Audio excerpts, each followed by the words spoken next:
Muy buenas tardes a todos. Vamos a dar inicio a la clase de hoy. Vamos a hablar un poquito de un tema bastante importante, que sería la injuria renal aguda. Continuando con uno de los temas que entra en la parte del aparato genitourinario.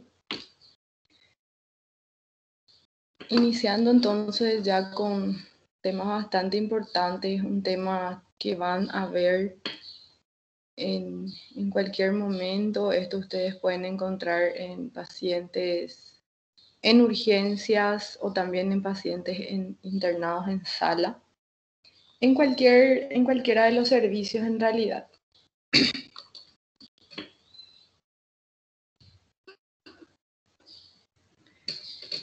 Comenzando entonces con lo que es la injuria renal aguda, vemos que es un síndrome caracterizado por una súbita, o sea que es de inicio brusco o es agudo, en donde hay una pérdida de la función renal, que puede ser en horas o también en días, con la consiguiente acumulación de productos de desecho nitrogenado, también en donde hay alteraciones hidroelectrolíticas, disminución o caída del ritmo diurético, que puede o no estar presente siempre, y también alteraciones en el equilibrio ácido-básico. Vamos a ir viendo algunas nomenclaturas, abreviaturas. La ERC, que es la enfermedad renal crónica. La IRA, que es la injuria renal aguda, también eso se puede confundir con la insuficiencia respiratoria aguda, pero en realidad es más bien la injuria renal aguda. La TFG, que es cuando hablamos de tasa de filtración glomerular. La SB, enfermedad cardiovascular. SCR, que es hablando de la creatinina sérica y la relación albúmina-creatinina o albuminuria-creatininuria. La AC. El concepto entonces el término de injuria renal aguda vemos que abarca a distintos espectros continuos del síndrome, desde cambios menores en marcadores de la función renal hasta ya lo que sería la complicación, en donde hay requerimiento de terapias de reemplazo o sustitución renal.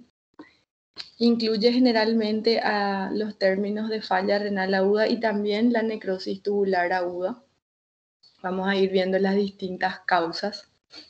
Vemos que es un predictor independiente de morbilidad, mortalidad y también de desarrollo posterior de una enfermedad renal crónica. Entonces, la injuria renal aguda en sí puede causar, en realidad, ya dejar como secuela y llevar al desarrollo de enfermedad renal crónica. Vemos que se presenta en 1.7 millones. Generalmente con respecto a la mortalidad tenemos 1.7 millones de muertes al año. Vemos en países de altos ingresos 300.000 al año y en países de subdesarrollados de ingresos bajos o medianos 1.4 millones al año. Con respecto a la clasificación, los tipos de insuficiencia renal aguda o IRA que vamos a ir viendo, podemos encontrar primeramente a la IRA prerrenal, en donde hay una disminución significativa del flujo sanguíneo renal. Luego ya la intrínseca o lesión parenquimatosa, en donde hay lesión de las estructuras renales, y la posrenal, en donde hay una obstrucción del flujo de salida de orina proveniente del riñón.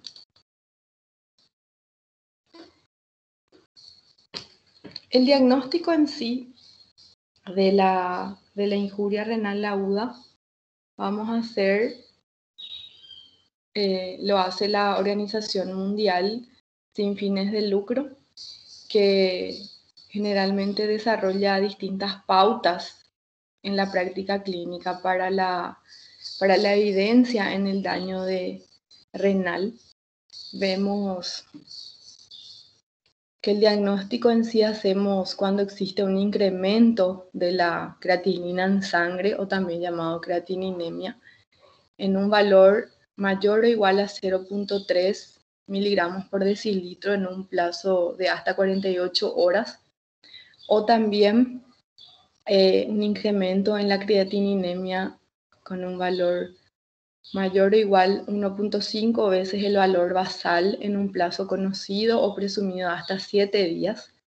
Entonces es importante aquí tener en cuenta el tiempo de evolución del cuadro, o también cuando vemos una diuresis o disminución de la diuresis en sí, menos a 0.5 ml por kilogramos por hora, esto durante 6 horas.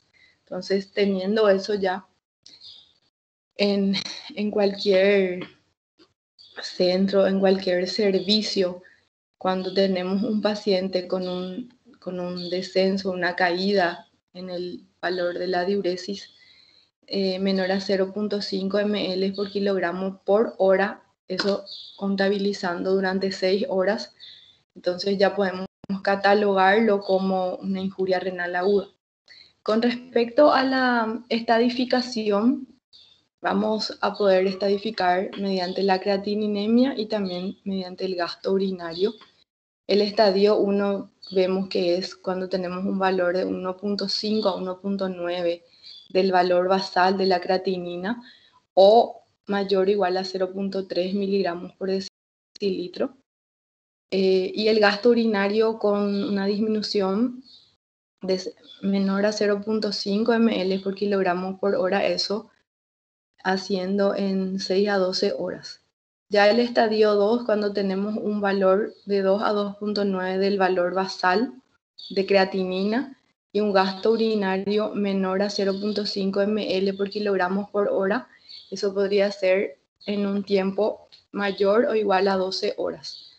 Y el estadio 3 ya, cuando tenemos 3 del valor basal de creatinina en sangre o un incremento de la creatinina mayor o igual a 4 miligramos por decilitro, o también inicio ya de una terapia sustitutiva en menores de 18 años con una disminución del filtrado glomerular menor a 35 ml por minuto o el clearance de creatinina, y con un gasto urinario menor a 0.3 ml por kilogramos por hora en un lapso de tiempo mayor o igual a 24 horas, o anuria en sí, en donde ya hay un bloqueo completo a nivel del riñón por más de 12 horas o igual durante 12 horas. Entonces, en ese caso, el tratamiento en sí ya vamos a ir viendo cuál sería en ese caso. Entonces, catalogamos la insuficiencia o injuria renal aguda como un síndrome que puede definirse ampliamente cuando hay un rápido deterioro brusco de la función renal, lo que da como resultado una acumulación de los desechos nitrogenados como la urea y la creatinina y una disminución en la tasa de filtración glomerular. Vemos que va en incidencia creciente en pacientes más viejos, generalmente la edad tiene mucha influencia, en pacientes críticos y ya con comorbilidades. Vemos pequeñas variaciones de la creatinina que pueden impactar en la morbimortalidad, y existen ciertos factores de riesgo que son no modificables, como la edad, como ya dijimos, la edad avanzada, el sexo masculino predominantemente, la raza negra y también presencia de ciertas comorbilidades como la diabetes mellitus y la hipertensión arterial.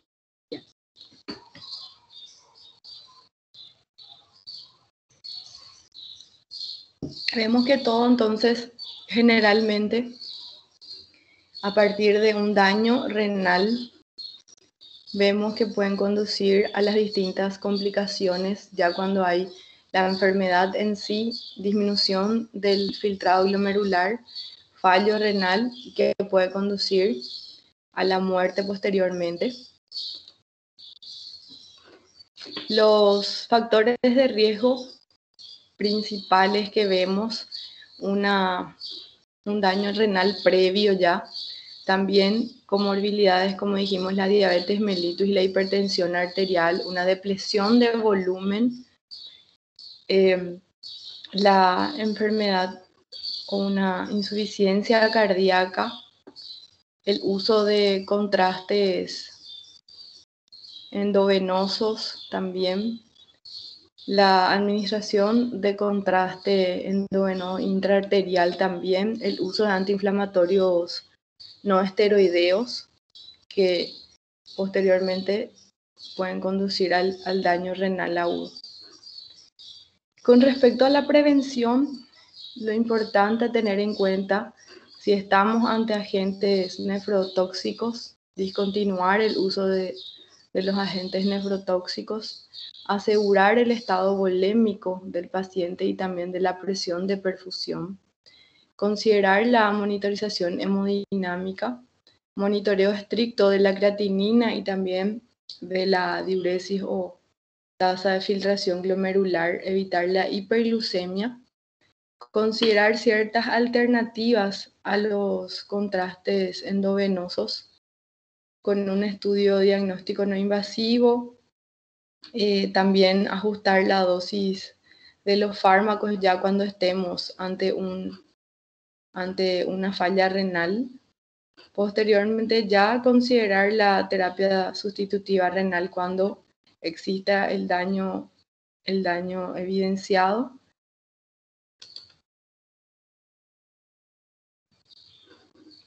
Los factores de riesgo no modificables, vemos como ya dijimos, la edad, el sexo masculino, la raza negra, también una enfermedad renal crónica ya preexistente, aumento de la proteína en orina o también la hipertensión arterial, diabetes mellitus, hipertensión portal, disminución o alteración en la fracción de eyección del corazón, un infarto de miocardio previo, la enfermedad pulmonar obstructiva crónica, una enfermedad vascular periférica y alguna enfermedad maligna previa. Los factores de riesgo que sí son potencialmente modificables, podemos ver la anemia, un paciente crítico en cuadros sépticos, importante tener en cuenta el traumatismo. Entonces, no siempre son pacientes clínicos, también podemos ver en pacientes politraumatizados, en pacientes quirúrgicos, una cirugía cardíaca, en posterior a exposición a contrastes endovenosos, ciertas drogas tóxicas y también procedimientos en urgencias que pueden conducir posteriormente a una injuria renal aguda si no se maneja adecuadamente. Entonces la deshidratación, un shock o un cuadro séptico, una falla cardíaca,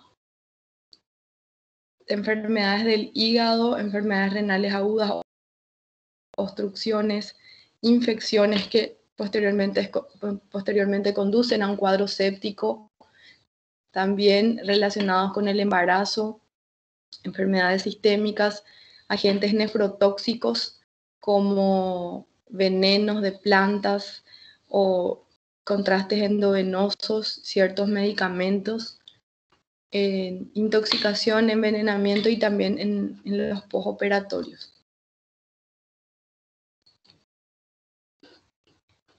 Entonces, lo mismo como dijimos, exposición a ciertos medicamentos, drogas nefrotóxicas, traumatismos, shock o en pacientes críticos, son susceptibles a desarrollar una injuria renal aguda en deshidratación, en una enfermedad crónica, enfermedad renal crónica previa, pacientes diabéticos, portadores de cáncer o anemia.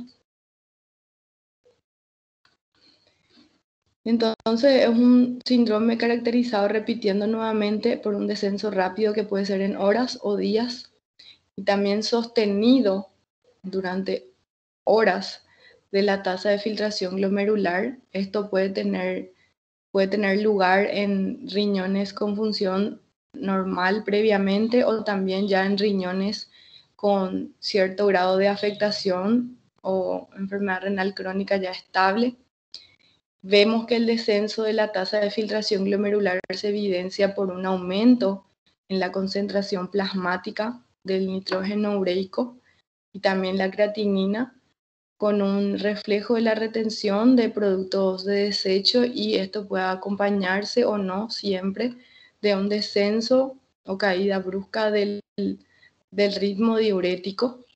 Entonces, punto importante a tener en cuenta, lo que vamos a encontrar sería un aumento en la concentración de nitrógeno ureico y creatinina, en donde sí ya se va a acompañar de una retención de productos de desecho y en algunos casos puede o no acompañarse de descenso de la diuresis.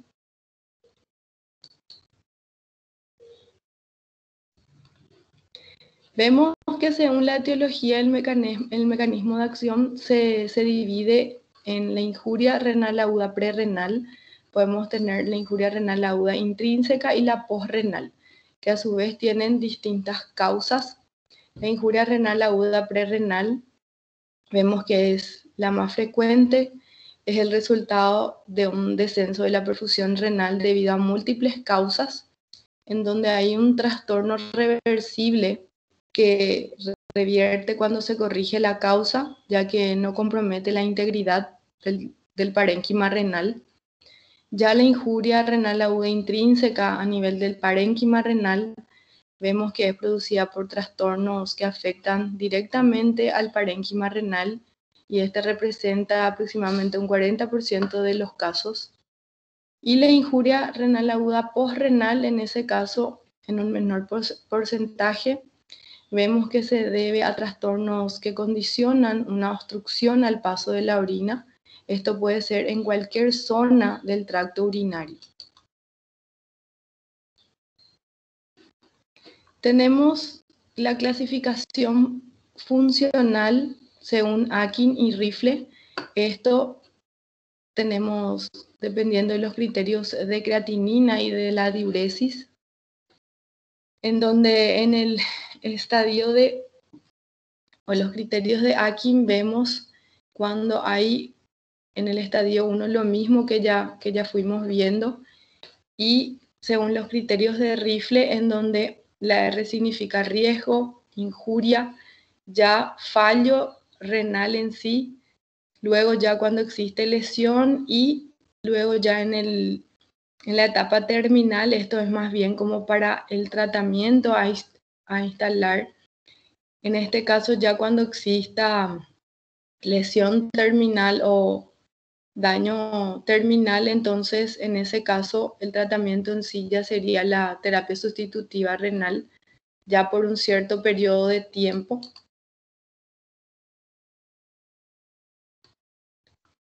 Entre las distintas causas vemos en la causa prerrenal podemos tener por hipovolemia, en hemorragias masivas, en deshidratación, cuando existe pérdida excesiva de líquidos gastrointestinales, en pérdida excesiva de líquido asociado también a quemaduras, cuando existe disminución del llenado vascular, en shock anafiláctico, en shock séptico debido a infecciones, la insuficiencia cardíaca y el shock cardiogénico, cuando existe una disminución de la perfusión renal debido a ciertos mediadores vasoactivos, fármacos, también agentes de diagnóstico como los contrastes endovenosos. Ya la intrínseca, en donde tenemos a la necrosis tubular aguda, vemos isquemia renal prolongada, secundario a la exposición a fármacos nefrotóxicos, una obstrucción intratubular por una nefropatía aguda como una glomerulonefritis aguda, pielonefritis, que ya pueden causar un daño intrínseco a nivel del parénquima renal. Y La posrenal ya por una obstrucción ureteral bilateral o también por una obstrucción vesical, en realidad alguna obstrucción en cualquier localización a nivel del aparato genitourinario. La injuria renal aguda prerrenal, que dijimos que es una de las más frecuentes, vemos que se produce como una respuesta fisiológica apropiada del riñón ante la reducción de la presión de perfusión tisular. Vemos que puede resultar como consecuencia de cualquier trastorno que comporta una hipovolemia verdadera y una reducción en el volumen arterial efectivo. Entonces, como sucede en situaciones de bajo gasto cardíaco, en donde existe vasodilatación sistémica o vasoconstricción intrarrenal. Vemos en este caso que el parénquima renal está indemne dependiendo del tiempo de evolución. Ya la injuria renal aguda prerrenal grave o prolongada en el tiempo, entonces sí puede conducir a una afectación intrarrenal como la necrosis tubular aguda isquémica. En el sujeto sano, generalmente el riñón recibe un 20% del gasto cardíaco. Entonces, la ira prerrenal puede conducir a la ira renal o intrínseca, que sería la necrosis tubular aguda, si no se llega a tiempo. Cuando tenemos disminución del volumen efectivo por pérdidas reales como en hemorragias, en vómitos, diarreas, quemaduras, posterior al uso prolongado de diuréticos, ciertas enfermedades asociadas con pérdida de sal o disminución del gasto cardíaco como en un shock cardiogénico, una valvulopatía, miocarditis posterior a un infarto agudo de miocardio, que son los más frecuentes, un shock cardiogénico, un infarto agudo de miocardio, en vasodilatación periférica, debido a hipotensores, cuadros sépticos que sí, la mayoría de las veces conducen a una injuria renal aguda si no se instaura un buen tratamiento. También un shock anafiláctico en pacientes con cirrosis hepática.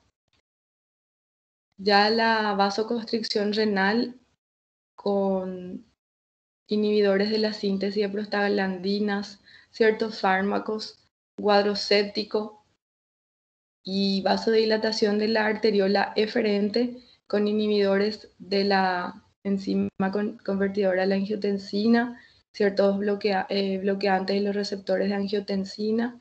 Entonces todo esto, pero siempre existen causas más frecuentes, como dijimos, hemorragias, vómitos, diarreas, quemaduras, cuadros sépticos que sí pueden conducir a una injuria renal aguda si no se instaura un buen tratamiento.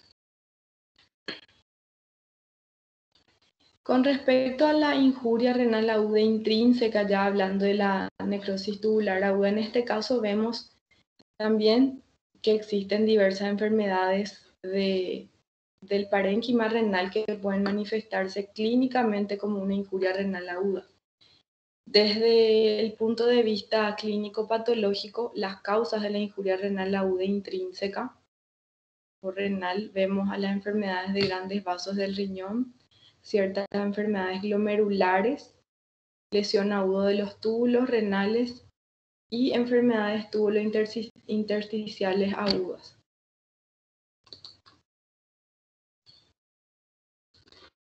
La necrosis tubular aguda en sí, como dijimos, es la causa más frecuente de la injuria renal aguda intrínseca. En un 75 a 80% de los casos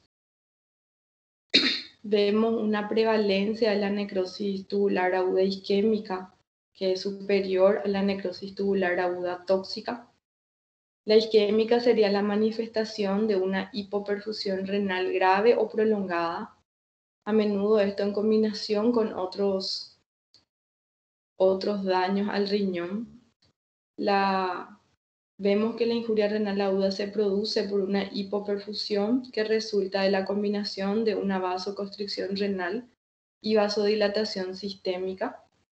Ya la necrosis tubular aguda tóxica vemos debido a toxinas endógenas como exógenas que conducen a una injuria renal aguda mediante la combinación de una vasoconstricción renal, una lesión tubular directa y también obstrucción intratubular.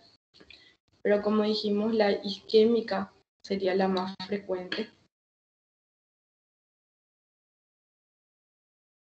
Ya la injuria renal aguda postrenal vemos que sería debida a una interrupción del flujo de orina desde los cálices renales hasta la uretra, debido a que un solo riñón tiene la capacidad para eliminar la carga diaria de los desechos nitrogenados. Para producir una injuria renal aguda, la obstrucción debe tener lugar generalmente entre el cuello vesical y el meato uretral, en ambos uréteres o en un solo uréter en caso del riñón único funcionante, o también en pacientes con una insuficiencia renal crónica preexistente.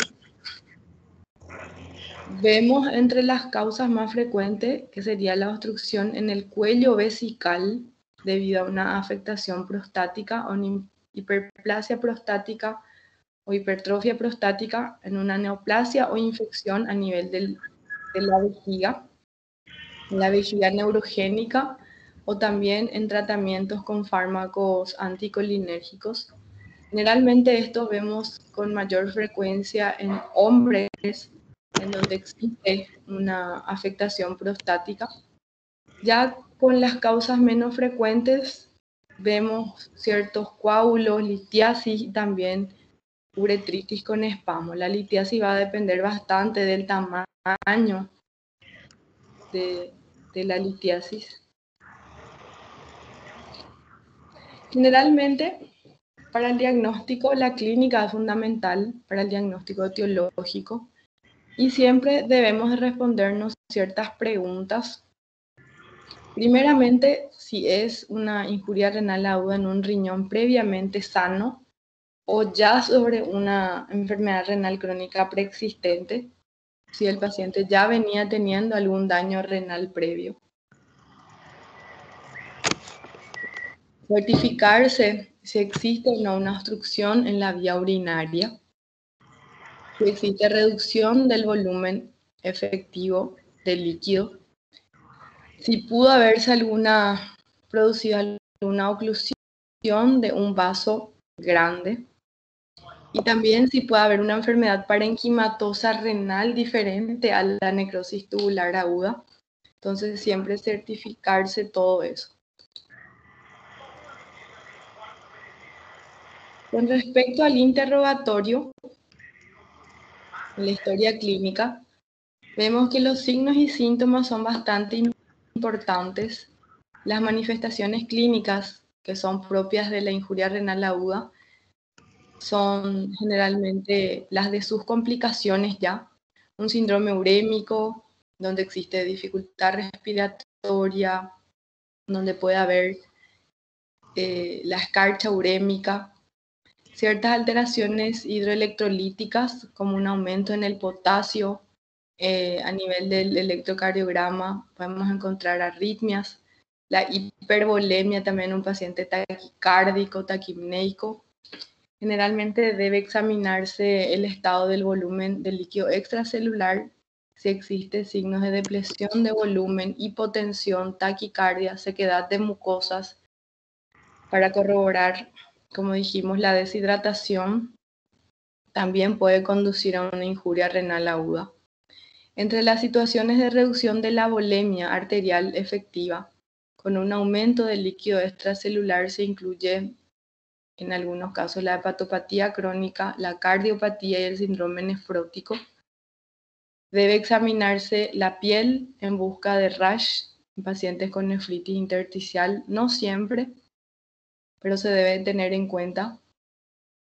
En pacientes con púrpura, la vasculitis o microangiopatías, los ojos en busca de alteraciones a nivel del fondo de ojo y cualquier otro signo que sugiera una posible causa de una injuria renal aguda intrínseca que sea diferente a la necrosis tubular aguda, y el volumen de la diuresis, que puede dar algunas claves diagnósticas. Siempre entonces, ante las distintas manifestaciones y ante sospecha de una injuria renal aguda, preguntar el ritmo diurético, que no siempre saben los pacientes, pero por lo menos tener una idea del ritmo diurético. Con respecto a las consecuencias clínicas, vamos a tener retención de productos nitrogenados, uremia, alteración del equilibrio de fluidos, tendencia a sobrehidratación, alteración del equilibrio electrolítico, podemos encontrar hiperpotasemia, hipocalcemia, alteración del equilibrio ácido-básico, alteraciones endocrinas, disminución de la eritropoyetina, también de la vitamina D. Como para el diagnóstico, ciertas pruebas de laboratorio y también algunos estudios complementarios nos podrían ayudar. Sería el análisis de orina, el análisis urinario, ciertas pruebas serológicas, proteínas en sangre, en orina, análisis hematológico, un hemograma, estudios microbiológicos, el examen de fondo de ojo, ciertas pruebas de imagen diferente a la ecografía para descartar una uropatía obstructiva o alguna patología vascular con el ecodoppler, la biopsia renal y también algunos marcadores nuevos de daño renal que vamos a ir viendo. Entre estos marcadores nuevos de daño renal se encuentran moléculas que se producen en otras células del organismo y que son filtradas, como la cistatina C y la beta-2 microglobulina, o también otras que se liberan por el tejido renal a la sangre o a la orina.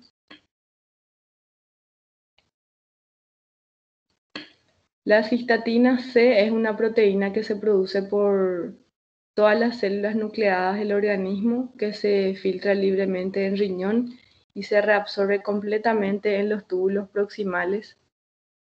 Vemos que se mide mejor por inmunonefelometría. En este caso no depende de la masa muscular como la creatinina, y con filtrados elevados se correlaciona mejor que está con el filtrado glomerular. Este no se utiliza generalmente de forma rutinaria y sí puede tener especial interés en pacientes cirróticos. La inmunonefelometría vemos que es un método para medir la concentración de antígenos que se forman de la unión antígeno-anticuerpo. Entonces, lo que se realiza en realidad es la medición de ciertos complejos antígeno-anticuerpo. En diferentes contextos vemos que de la injuria renal aguda se están evaluando ciertas moléculas, como la lipocalina asociada a la gelatinasa, pero todavía no se utiliza esto como para poder recomendarlo, pero sí es importante tener en cuenta ciertas moléculas que se están dosando.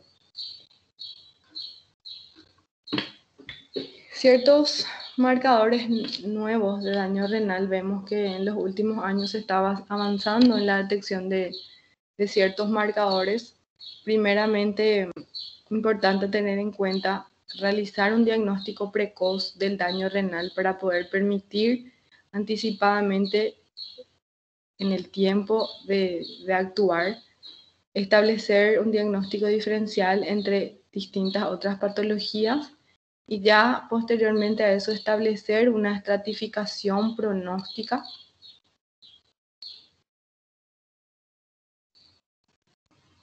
Estos nuevos marcadores que vemos serían como para poder catalogar en la injuria renal aguda prerrenal o la intrínseca. Vamos a ir citando cada uno de ellos nada más.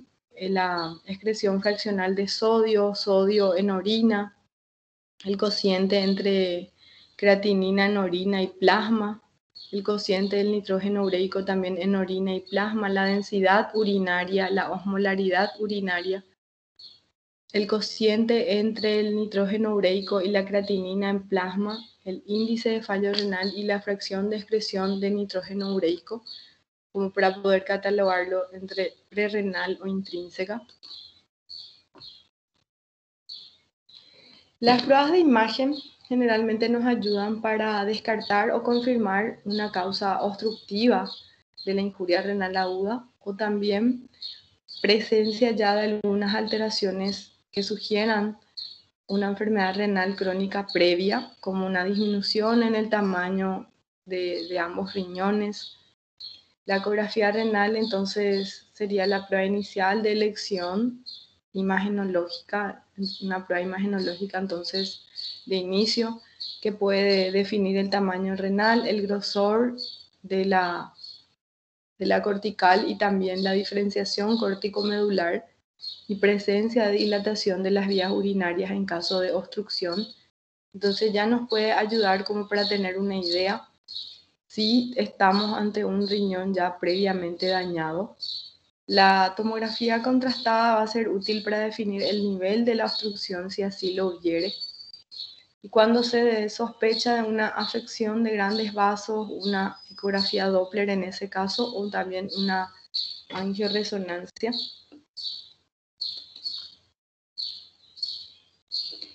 Ya la biopsia renal y anatomía patológica de la necrosis tubular aguda vemos que generalmente la biopsia renal no es necesaria en la injuria renal aguda por necrosis tubular aguda.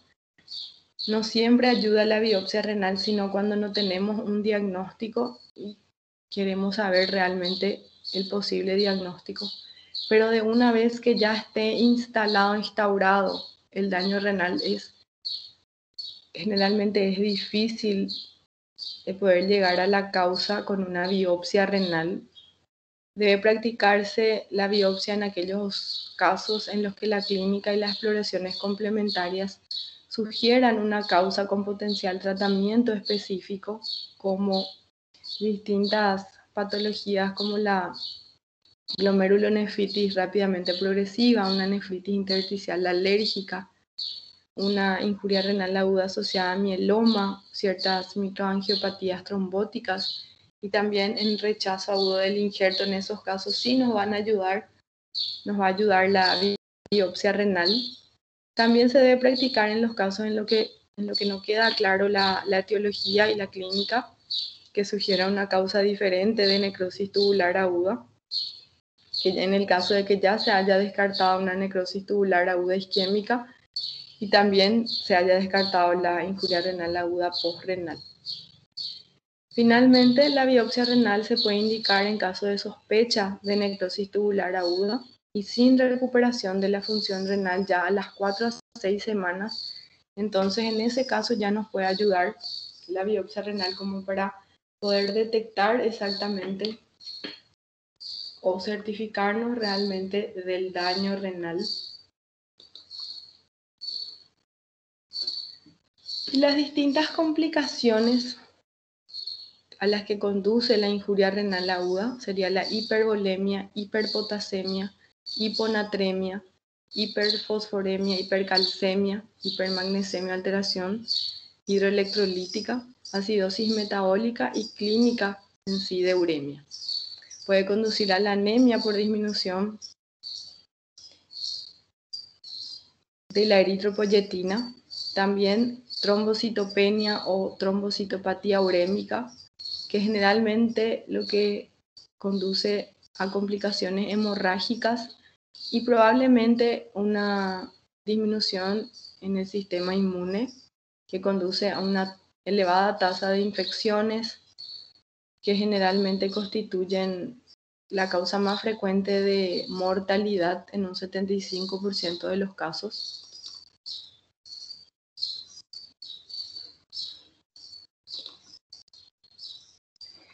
Ya el tratamiento en sí, primeramente el tratamiento etiológico, vemos que en la injuria renal aguda prerrenal, el restablecimiento de la perfusión renal, dependiendo de la causa, debe normalizar las cifras de creatinina. El aporte de potasio y bicarbonato ya va a depender de la composición del fluido perdido por el paciente en casos de diarrea o en casos de deshidratación. En casos de hipovolemia por hemorragia, generalmente si existe inestabilidad hemodinámica, lo ideal sería la transfusión de concentrado de hematíes. Eso ya de inmediato. También importante tener en cuenta evitar los nefrotóxicos, ciertos medicamentos o suspender los nefrotóxicos ya cuando estamos ante una injuria renal aguda, como los IECA o ARA2, la anfotericina B, AINES, generalmente los AINES, y también medios de contraste que sí pueden conducir en la mayoría de los casos a injuria renal aguda. O en algunos casos la mejor estrategia sería no emplearlos a no ser de que sea de suma urgencia la utilización de los medios de contraste. El tratamiento específico en sí no existe para el riñón en el caso de la intrínseca por una necrosis tubular aguda. En algunos casos, una práctica prudente sería el uso de bolo de furosemida en dosis apropiadas. Ya en la injuria renal aguda obstructiva o postrenal, el tratamiento se dirige directamente a la causa de la obstrucción. A veces se requiere una resolución temporal mediante una nefrostomía percutánea, un sondaje vesical o suprapúbico hasta instaurar el tratamiento definitivo, pero en algunos casos esas medidas ya solucionan el problema dependiendo del grado de afectación renal que se tenga. Ya las complicaciones, el tratamiento en sí de las complicaciones, mantenimiento del balance hídrico. La sobrecarga hídrica constituye la única indicación sólida para cuando exista entonces sobrecarga hídrica. Eso vamos a ver con edema de miembros inferiores o ingurgitación yugular o en pacientes con crepitantes bilaterales donde exista sobrecarga hídrica. Entonces, en ese caso, el uso de diuréticos de asa como la furosemida para poder restablecer o incrementar el ritmo diurético. Ya la corrección de los trastornos electrolíticos, teniendo el dosaje de los electrolitos, el aporte nutricional bastante importante. Generalmente la anemia es bastante frecuente y eso se puede corregir mediante transfusión o también con la administración de agentes eritropoyéticos, todo eso dependiendo del valor de hemoglobina que se tenga. Aunque los pacientes con una injuria renal aguda son propensos a padecer infecciones, generalmente no se evidencia que los antibióticos de uso profiláctico reduzcan la incidencia o también la gravedad de la patología. Entonces, ya en pacientes que son propensos a desarrollar cuadros infecciosos, lo ideal sería de detectar a tiempo para poder instalar el tratamiento correcto. Ya el tratamiento sustitutivo renal generalmente tiene como objetivo el tratamiento de las complicaciones, sería la hipervolemia, la alteración electrolítica y también la uremia de la injuria renal aguda. Entonces, no siempre el tratamiento sustitutivo renal se utiliza para la injuria renal aguda, pero ya cuando tenemos complicaciones, lo ideal es instaurar el tratamiento sustitutivo renal cuanto antes y la reposición de la función de los riñones en espera de que se produzca ya la fase de recuperación renal, porque si se llega a tiempo sí existe la fase de recuperación renal en la injuria renal aguda. Para el inicio de la terapia sustitutiva renal vemos que no existen generalmente, todavía no existen aún datos suficientes para recomendar el momento óptimo para iniciar el tratamiento sustitutivo renal. Los trabajos retrospectivos de las décadas de 70 y 90 subrayaban el beneficio de iniciar el tratamiento antes de la instalación de la uremia franca. Generalmente no hay datos que apoyen el inicio de la terapia sustitutiva renal con valores de uremia menores a 1. O de creatinina en sangre menores a 1,2 gramos por litro, salvo en pacientes con situaciones de rápida evolución, en pacientes con politrauma o sobrehidratación, o donde exista un deterioro severo de otros órganos, en quienes la recuperación funcional renal es improbable. Entonces, en ese caso sí se podría optar ya como de inicio o de inmediato iniciar la terapia sustitutiva renal. Entonces, ¿cuándo generalmente se debe de iniciar la terapia sustitutiva renal?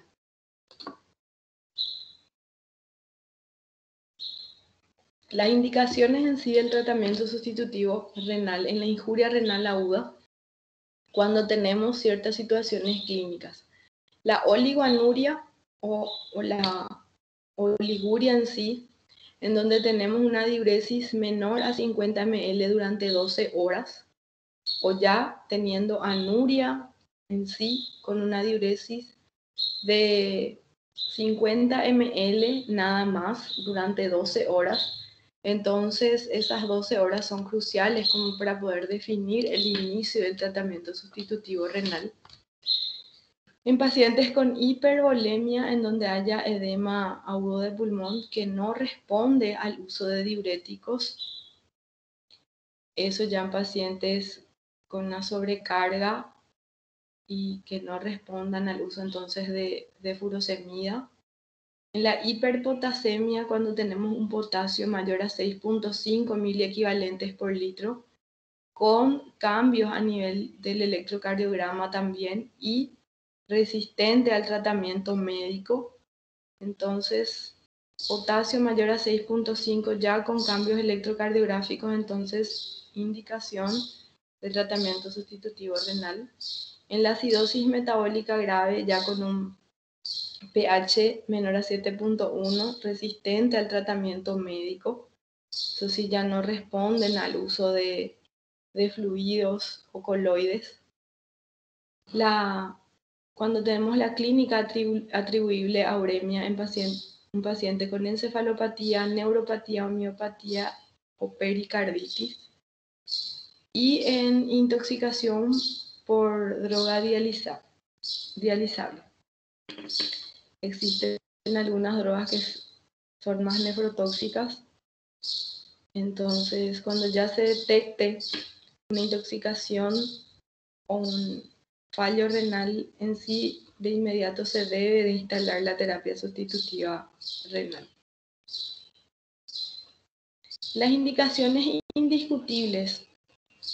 Esto es importante que graben porque siempre suele ser pregunta de examen. Donde haya hiperpotasemia, hablamos de un potasio mayor a 6,5. En sobrehidratación, un paciente con un edema agudo de pulmón que no responde al uso de diuréticos. En intoxicaciones, ya sean por venenos, por fármacos. En la acidosis metabólica, hablamos de un pH menor a 7,1. Y también presencia de complicaciones urémicas como la encefalopatía.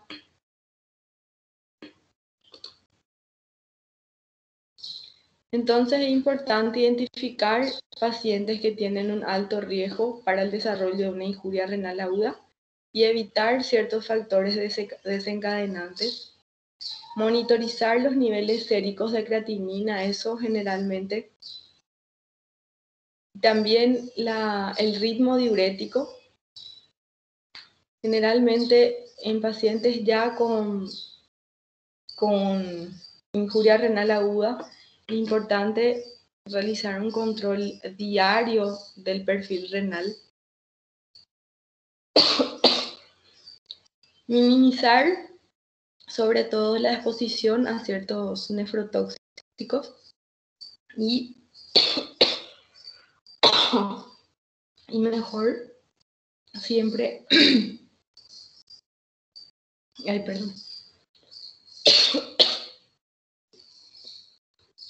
evitar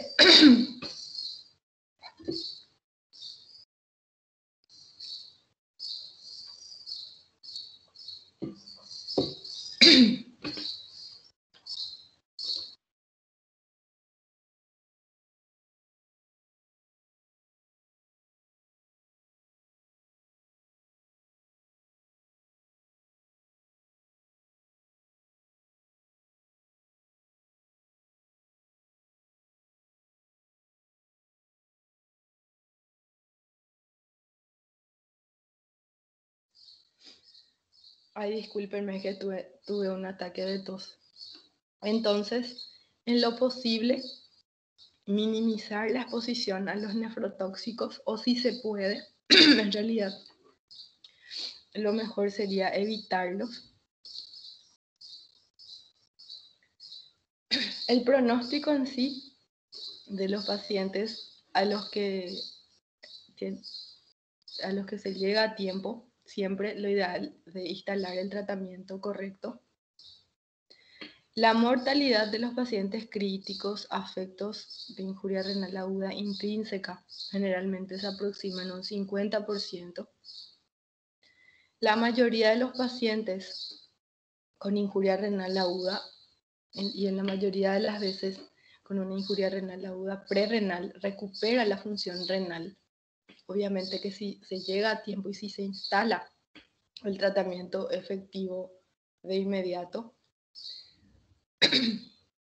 solo un 5% pasa a depender posteriormente, como complicación ya depender de diálisis, y un 5% adicional presenta una insuficiencia renal progresiva después de la recuperación inicial. Entonces, en todo paciente que en algún momento hizo una injuria renal aguda, es importante realizar controles para ver cómo va o cómo progresa eso. Al parecer, una necrosis tubular aguda prolongada o la presencia de enfermedad renal previa ya aumentan los riesgos de padecer secuelas o en pacientes con necrosis tubular aguda ya prolongada quedar a depender de diálisis. Los pacientes que han sobrevivido a un episodio de injuria renal aguda son más susceptibles a desarrollar otro episodio en algún momento si son sometidos a isquemia o también a nefrotoxinas. Entonces es importante siempre tener en cuenta los tipos de medicamentos o algún procedimiento con utilización de contraste que se venga a realizar en estos pacientes. Entonces, nadie debería de morir innecesariamente por una injuria renal aguda tratable, siempre y cuando entonces tenga tratamiento. Lo ideal sería de instalar el tratamiento efectivo a tiempo.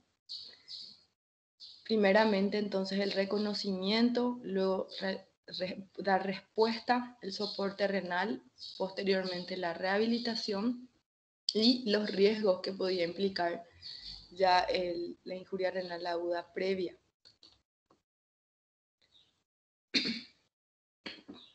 No sé si tienen alguna pregunta, voy a esperar en el chat